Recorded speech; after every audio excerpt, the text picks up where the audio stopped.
captured Humansoldier was freed by the Alienqueen.everyone was shocked when they learned the reason. The moon of Thereas was not a place anyone chose to die.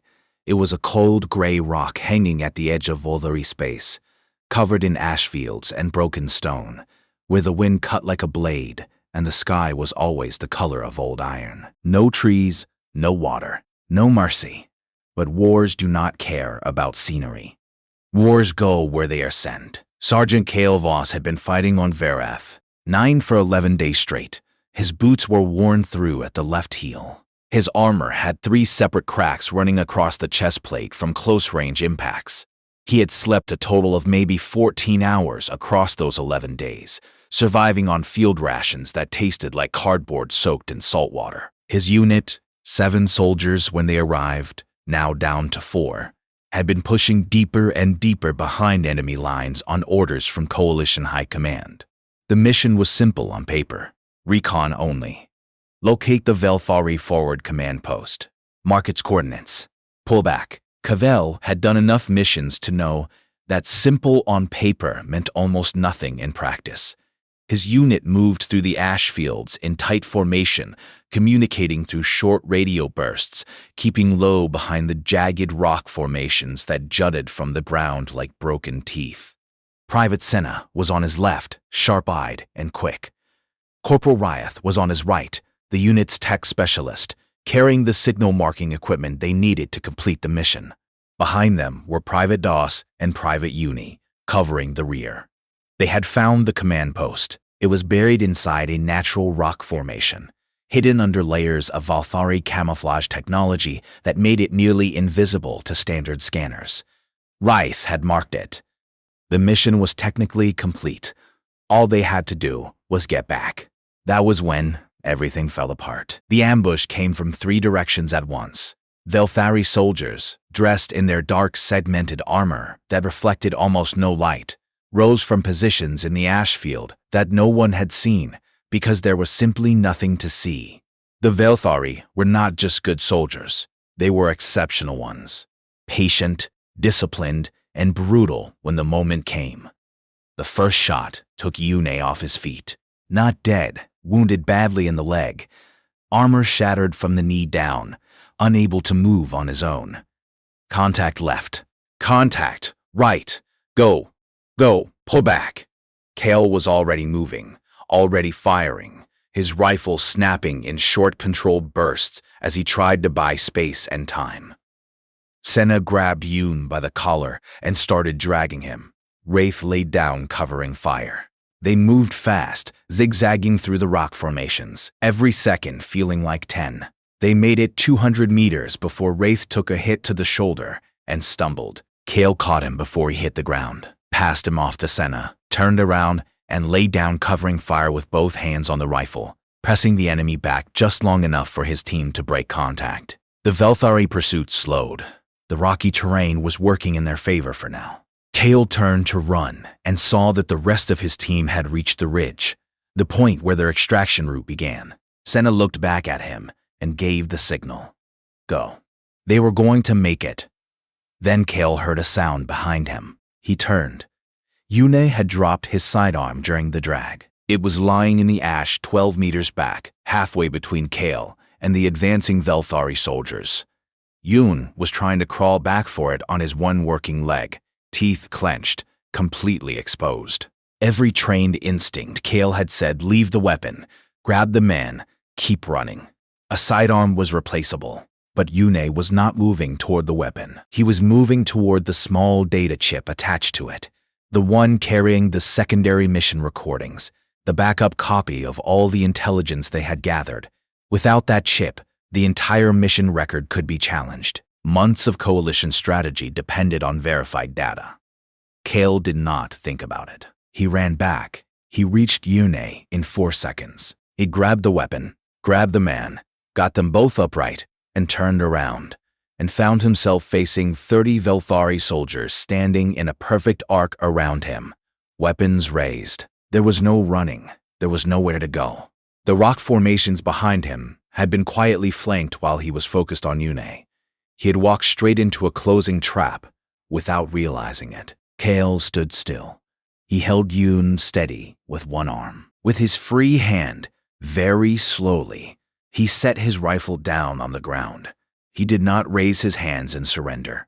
He simply stood there, chin level, eyes forward, breathing steady.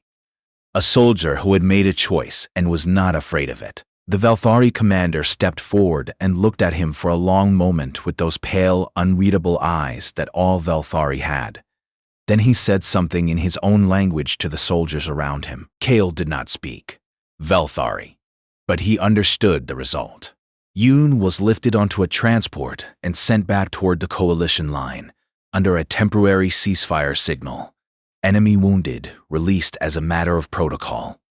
Kale was put in chains, and the transport that carried him away from Veraf, 9 was not heading toward any prison camp. It was heading toward the imperial capital of Valtara. Nobody told him why. Nobody explained anything. The guards around him said nothing. They only watched him with that same unreadable expression, quiet and still, as the stars outside the transport window shifted and the moon of Veraf, 9, disappeared behind them.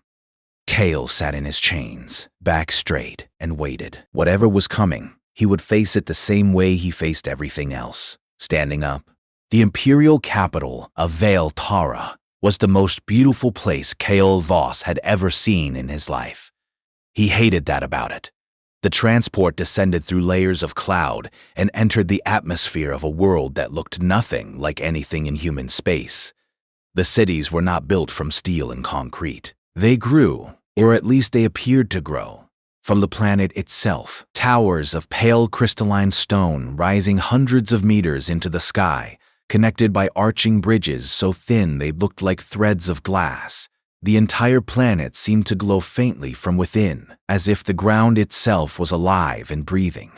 Rivers of soft blue light ran through the streets like veins. Everything was perfectly ordered, perfectly silent from a distance. It looked like a civilization that had never known war from the inside. Kale reminded himself that looks meant nothing. The transport landed in a lower district of the capital, near a structure that had no windows and no visible entrance from the outside.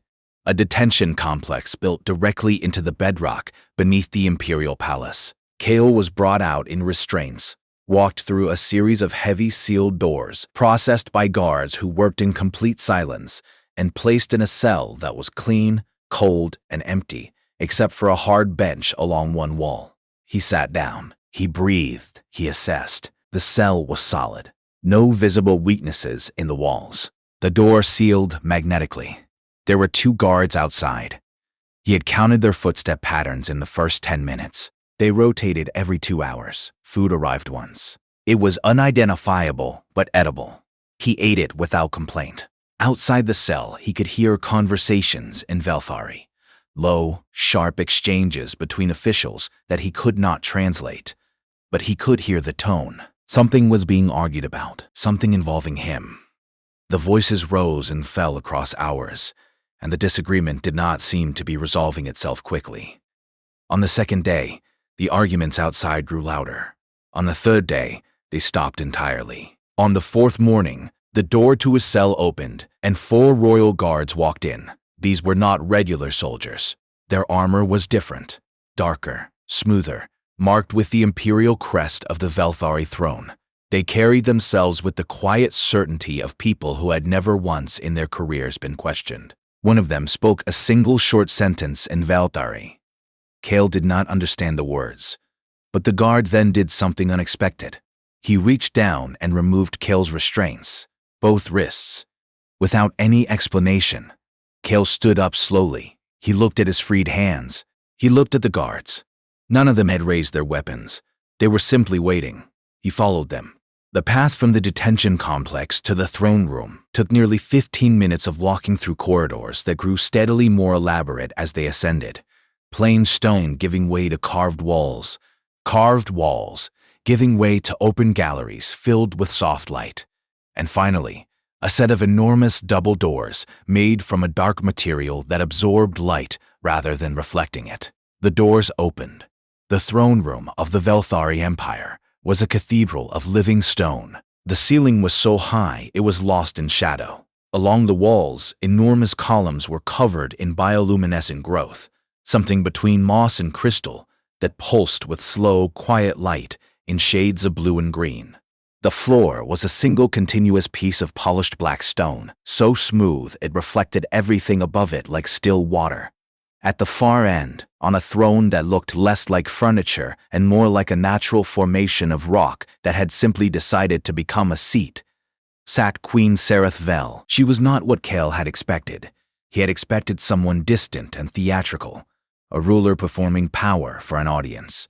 Instead, the queen looked like someone who had simply been sitting in that room for a very long time, thinking very carefully about something, and had only recently looked up. She was old by human standards. Her face carried 3 centuries of quiet authority in every line. Her eyes were the same pale color as all Velthari, but there was something different in the way she used them. She did not look at Kale the way the guards had, measuring, cautious, guarded. She looked at him the way someone looks at a person they have been expecting for a long time.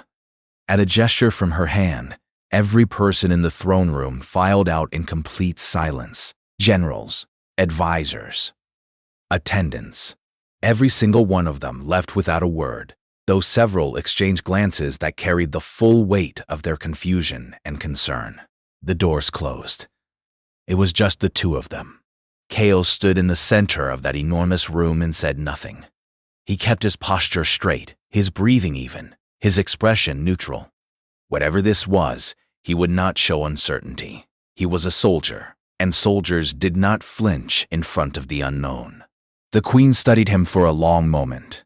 Then she spoke, in perfect, clean, unaccented human standard, the kind of fluency that only comes from years of private study.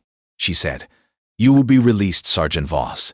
You will be escorted to the coalition border with full honors. No conditions, no exchange. No political arrangement of any kind."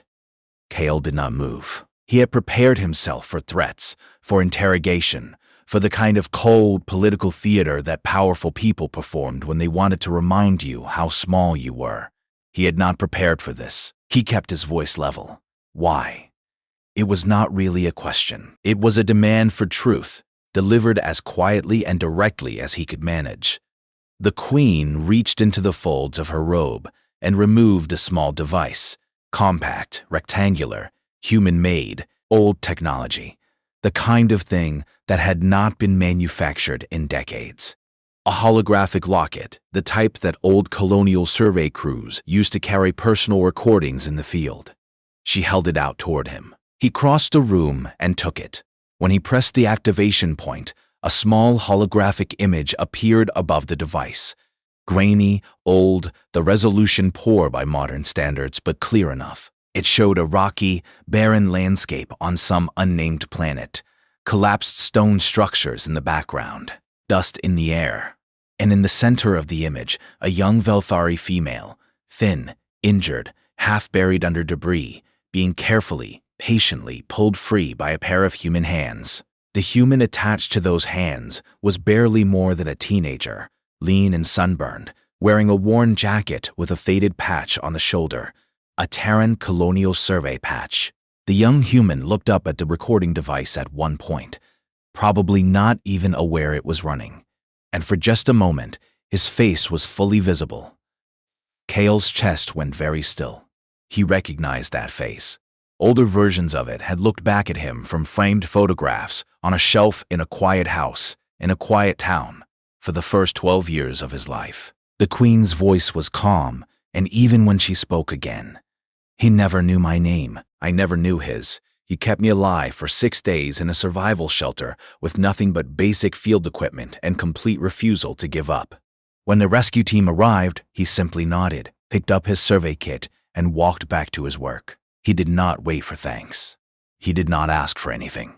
She paused.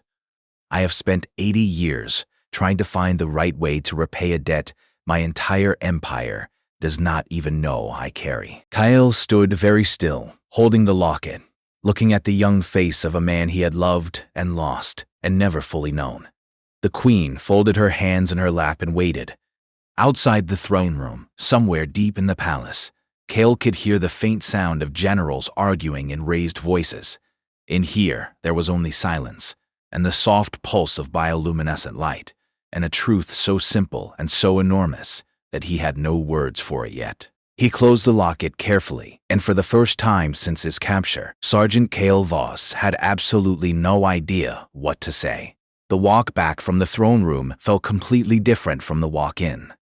On the way in, Kale had been counting exits, measuring distances, studying guard positions out of pure trained habit. His mind had been working the way a soldier's mind always works in enemy territory. Calm on the surface, calculating underneath, always looking for the next move.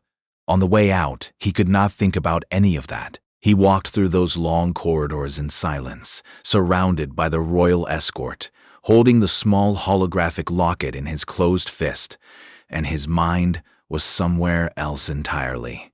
It was in a quiet house, on a shelf full of framed photographs, sitting across a wooden table from an old man with rough hands and very few words, who used to make strong tea in the mornings and never once talked about his survey years. His grandfather, Marcus Voss.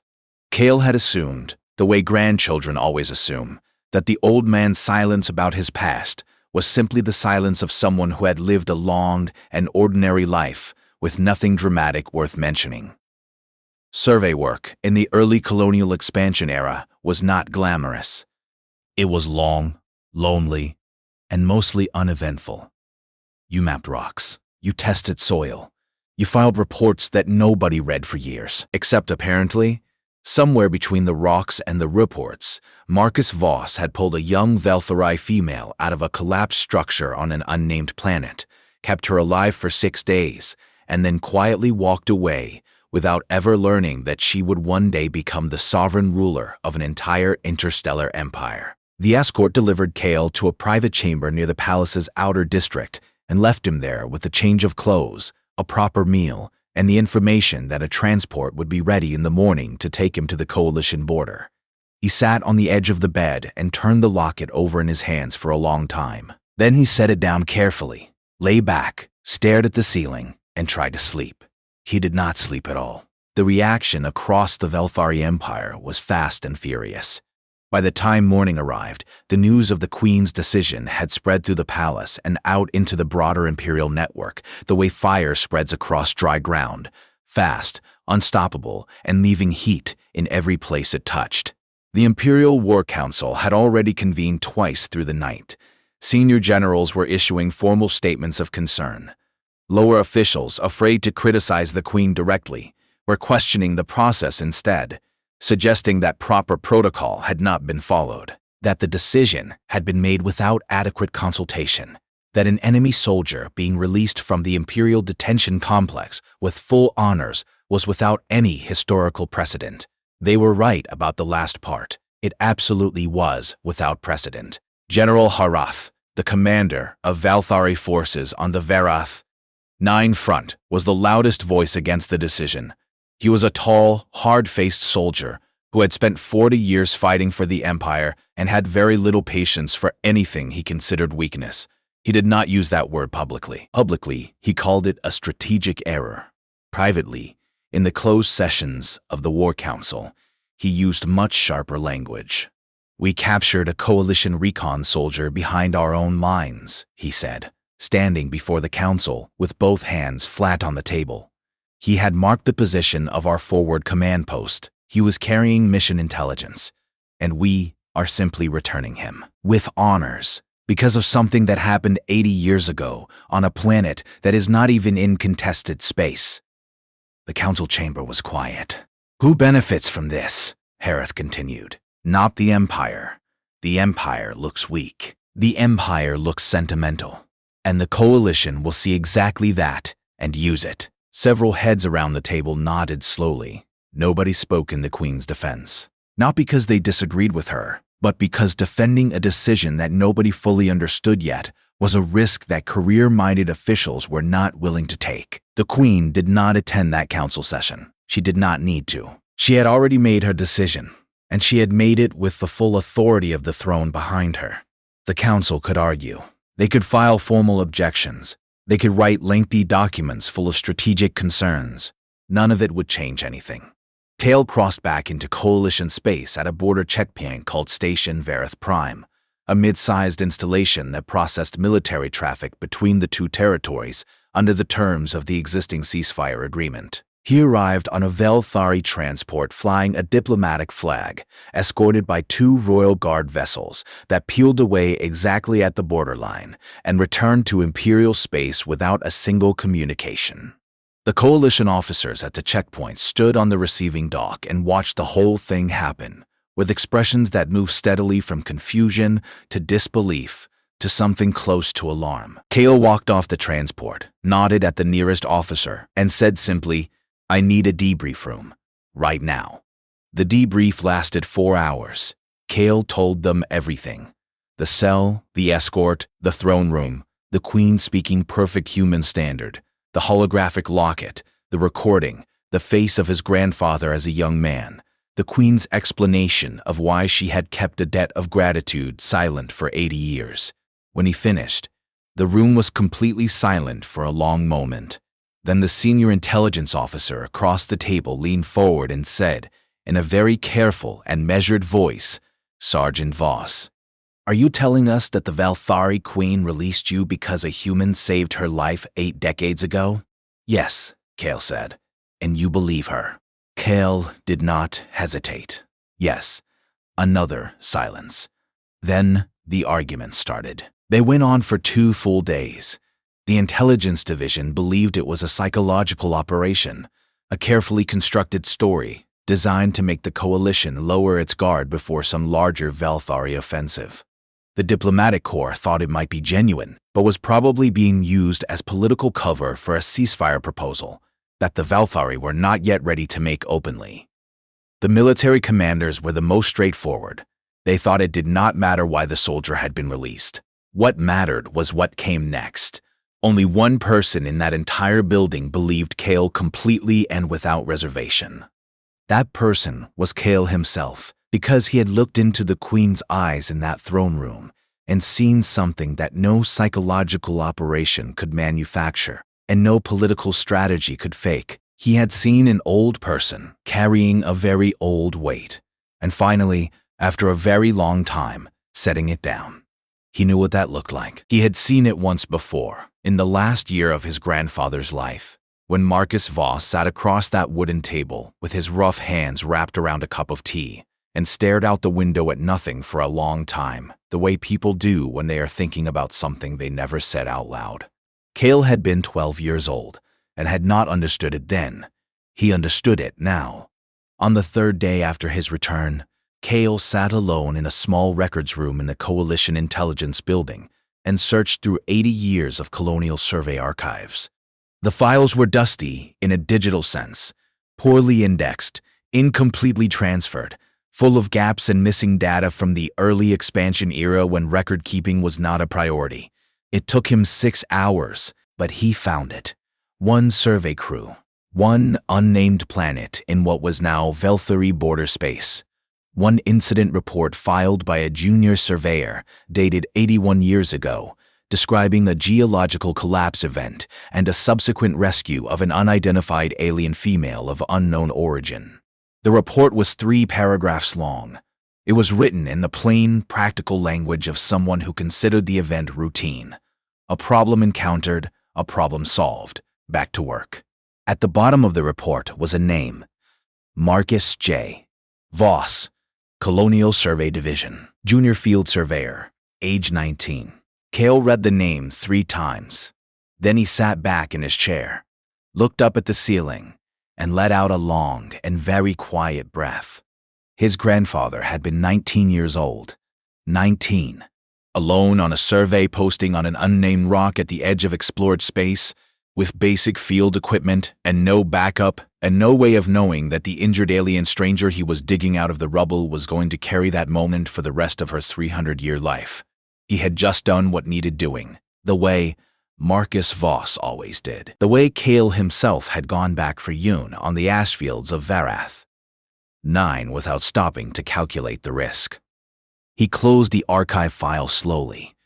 Outside the records room, through the thin walls, he could still hear the debates going on. Intelligence officers and military commanders and diplomats all arguing about motives and strategies and what the Velthari Empire was really planning. Kale picked up the holographic locket from the table beside him. He pressed the activation point one more time and looked at the young face of his grandfather. 19 years old, sunburned, completely unaware that he was being recorded, completely unaware of anything except the person in front of him who needed help. Kale made a decision. He stood up, walked out of the records room, and went to find someone who had the authority to open a direct communication channel to the Velthari Imperial Palace. Whatever happened next, he was not going to leave it to the politicians and the generals. This one belonged to him. Getting permission to open a direct communication channel to the Velthari Imperial Palace was not easy. It was, in fact, one of the most bureaucratically painful experiences of Kale Voss's entire military career. And he had once spent 3 weeks filling out damage reports after a recon vehicle rolled into a ditch on a training exercise. So he had a solid reference point for painful paperwork. He started with his direct commanding officer, Colonel Mara Dresch, a sharp, no-nonsense woman who had survived 12 years on the front lines and earned every gray hair on her head. She listened to his request in complete silence, her expression giving away absolutely nothing, and then told him, in a very calm voice, that what he was asking for was outside her authority and probably outside the authority of everyone in this building. Kale asked her to pass it up the chain anyway. She looked at him for a long moment. Then she picked up her communicator and made the call. It went up 3 levels of command in 2 hours. At each level, someone expressed serious reservations. At each level, someone else pointed out that the situation was already unprecedented and that perhaps unprecedented situations required unprecedented responses. The debate was circular and exhausting. On the 4th level, it landed on the desk of General Soren Avec, head of Coalition Strategic Command, the highest military authority in human space outside of the civilian Senate. He was a large, heavily built man in his late 60s who had been fighting the Velthari in one capacity or another for most of his adult life. He read Kale's request, read the supporting documents, read the archive file on Marcus Voss, and sat quietly for several minutes. Then he approved it. No explanation. No conditions. He simply signed the authorization and sent it back down the chain with a single added note at the bottom that read, "Sometimes the right move is the human one. Avec." The communication was arranged for the following morning. Kale spent the night in his quarters, not sleeping, sitting at the small desk by the window and thinking about what he was going to say. He was a soldier. He was trained for briefings, for field reports, for clear and direct communication under pressure. He was not trained for this, whatever this was. A conversation across a war. A bridge built from a single act of kindness that was 80 years old. He wrote down some notes. He crossed most of them out. He started again. He crossed those out too. Eventually, he put the pen down and accepted that there was no script for this. He would simply say what was true and let that be enough. The communication room was small and functional. A table, 2 chairs, a large screen on one wall, and a technician in the corner managing the encrypted channel. Colonel Dresch stood quietly near the door. 2 intelligence officers sat off to the side with recording equipment, because of course they did. Kale sat down at the table and waited. The screen activated. Queen Seraphvel appeared on the other side of the channel, seated in what looked like a private study rather than the throne room, smaller, quieter, lined with objects and records that spoke of a long life fully lived. She was alone. No guards, no advisors, no attendants. She looked at Kale with that same expression she had used in the throne room. Patient, certain, like someone who had already thought through every possible version of this conversation and was simply waiting to see which one arrived. Kale leaned forward slightly and spoke in a steady voice. "I found the archive file. The survey report from 81 years ago. I found his name." The Queen said nothing. She waited. "Marcus J. Voss," Kale said. "He was my grandfather." For just a moment, Barely a second, barely visible. Something moved across the Queen's face. Not shock, not surprise. Something quieter than that. Something that looked almost like relief. Like a door that had been closed for a very long time had just opened a small amount and let in a little light. "I know," she said quietly. Kale blinked. "You knew." "I have known since the moment your name appeared in the capture report from Verath." 9. Voss is not a common name in Coalition records. When I saw it, I searched. It did not take long. She paused. I was not certain it was the same family line, but I believed it was, and I decided that if there was any possibility of it being true, I would act as though it was. Kyle absorbed that. She had known before he even arrived in the throne room. She had already connected the pieces before he had any idea they existed. "You could have told me that immediately," he said. "Yes," the Queen agreed simply. "But I needed you to find it yourself. A truth you discover carries more weight than a truth you are handed. I needed you to understand it fully before the next part of this conversation could happen." Kyle sat back slightly. "What is the next part?" The Queen folded her hands in her lap, the same gesture she had used in the throne room, calm and deliberate. "The next part is where you tell me why you requested this communication. Because it was not only to tell me that you found the archive file. You could have sent that information through diplomatic channels. You came here personally because you have something to say." She was right. She was completely right, and the directness of it caught him slightly off guard. He steadied himself. He thought about his grandfather, 19 years old, alone on a nameless rock, doing what needed doing without calculating the cost. He looked at the Queen directly and said, "I want to thank you, on behalf of my family, for carrying that memory for 80 years, for honoring it the way you did." The Queen was quiet for a moment. "Your grandfather gave me my life," she said. "Everything that came after. Every decision I made, every year of this reign, every morning I woke up on a planet I would not have reached without him, came from that one moment. The least I could do was remember it properly." A silence settled between them. Not uncomfortable. The kind of silence that exists between people who have said something true and are letting it breathe. Then Kale asked the question. He had not planned to ask it this soon. He had told himself he would build toward it slowly, carefully, the way you approach something fragile. But sitting in that small room, looking at this ancient and honest face on the screen, the careful approach suddenly felt wrong. It felt like the kind of hesitation his grandfather would not have had. So he simply said it. "Does it have to continue?" The Queen did not ask him what he meant. She knew exactly what he meant. She looked at him for a long time, long enough that the intelligence officers in the corner exchanged a glance, long enough that Colonel Dress shifted her weight slightly near the door. Then the Queen said very quietly, "I have been waiting 80 years for someone to ask me that question." The room went completely still. Kale held her gaze. "Then let me ask it properly. As the grandson of Marcus Voss, and as a soldier who is tired of watching people die on both sides of a line that nobody remembers drawing, I am asking you, is there another way forward?" The Queen was quiet for one more long moment. Then she said, "Yes, but it will not be easy.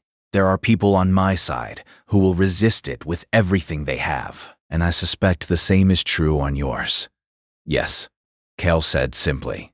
"Then we will need to be stronger than they are," the Queen said. "Not with weapons. With something they are not expecting." "What is that?" For the first time in the entire conversation, something that was almost a smile appeared at the corner of the Queen's mouth. "Patience," she said, "and honesty, and the willingness to say out loud what everyone already knows but is afraid to admit. My grandfather was good at that," he said. "Yes," the Queen agreed. "He was. And so, I think, are you." The communication ended 20 minutes later. Kale sat alone in the room after everyone else had filed out, the screen dark, the channel closed. He turned the holographic locket over in his hands one more time. Outside this building, he knew, the debates would continue. The generals would argue. The politicians would calculate. The intelligence officers would question every word, every motive, every possible hidden meaning behind a conversation that had lasted less than an hour. But something had shifted. He could feel it the way you feel a change in weather before it arrives. A subtle difference in the air, a pressure that had been building for a long time beginning, very slowly, to release. A bridge had been built today. It was small. It was fragile. It was made of nothing more substantial than two people choosing to speak honestly across a distance that should have made honesty impossible. But it was there. And sometimes, Cale thought, that was exactly how everything important in history had started. The 6 weeks that followed that conversation were the hardest of Cale's life, not because of danger, not because of combat, but because watching something important and fragile trying to survive against the weight of old anger and deep mistrust was its own kind of exhausting battle, one that could not be won with a rifle or a recon mission, or any of the skills Cale had spent his entire adult life sharpening. This battle required something different entirely. On the Velthari side, Queen Sereth Vel moved with the slow, deliberate power of someone who had been ruling for 3 centuries and understood exactly how much force to apply and exactly when. She called a formal session of the Imperial War Council and presented her case for ceasefire negotiations in precise, careful language that gave her opponents very little to openly argue against. She did not speak about Marcus Voss in that session. She did not speak about debts or gratitude, or the holographic locket. She spoke about resources, about casualty figures, about the long-term cost of continued conflict versus the potential gains of a negotiated territorial agreement. She spoke their language, she gave them numbers and strategies and logical frameworks. And then, underneath all of that, she applied the one pressure that no council member could ignore. She reminded them, quietly and without drama, that the throne had the authority to pursue diplomatic solutions independently of council approval under the imperial charter. She was not asking for permission. She was offering them the opportunity to be part of the decision rather than watching it happen without them. Several council members fell in line immediately. General Harath did not. He stood in that council chamber with his 40 years of military service wrapped around him like armor, and argued loudly and at length that the Empire was negotiating from a position that did not require compromise. The war was not lost. Resources were strained, but not depleted. The coalition was not winning. Why concede anything now? The Queen let him finish. She gave him every courtesy. She listened to every word. Then she said, in a voice so calm it was almost gentle, "General Harith, how many of your soldiers died on Verath? 9 last month." He told her the number. And the month before, he told her that number too. And in 3 years of this conflict, how many total? The silence that followed was very long. The Queen did not press further. She simply let the number sit in the room and do its work. By the end of that session, General Harith had not changed his position, but 6 other council members had quietly shifted theirs, and in the careful mathematics of imperial politics, 6 was enough. On the coalition side, Cale's road was rougher. He was called before the Senate Defense Committee to give testimony about his capture, his release, and his direct communication with the Velthari Queen. He sat at a long table facing 24 senators and answered every question with the same steady honesty he had used in the communication room. Most of the senators listened carefully. Some were skeptical. A few were openly hostile. Not toward Cale personally, but toward the idea that a war could turn on something as intangible as an 80-year-old act of kindness. They wanted hard guarantees, territorial boundaries in writing, verified troop withdrawals, independent monitoring systems. All of that was reasonable. All of that was necessary. Cale said so directly. But then he set aside his prepared notes and spoke without them. He talked about his grandfather.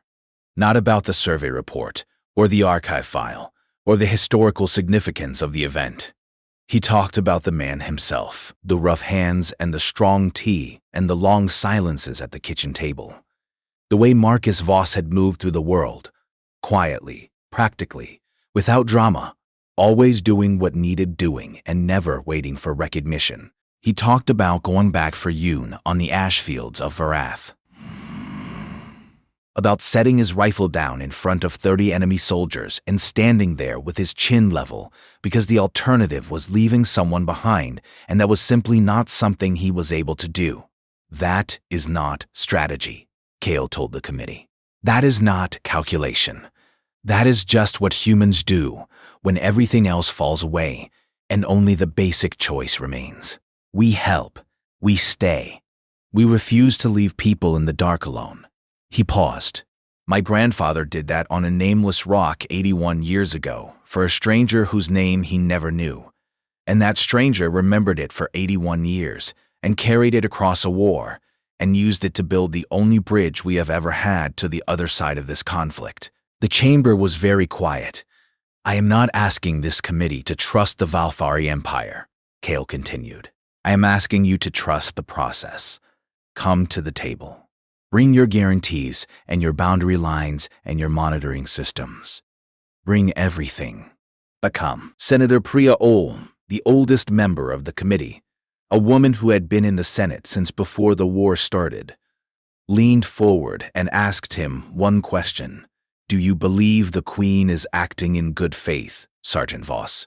I believe she has been acting in good faith for 80 years, he said. We just were not paying attention. Senator Olm sat back.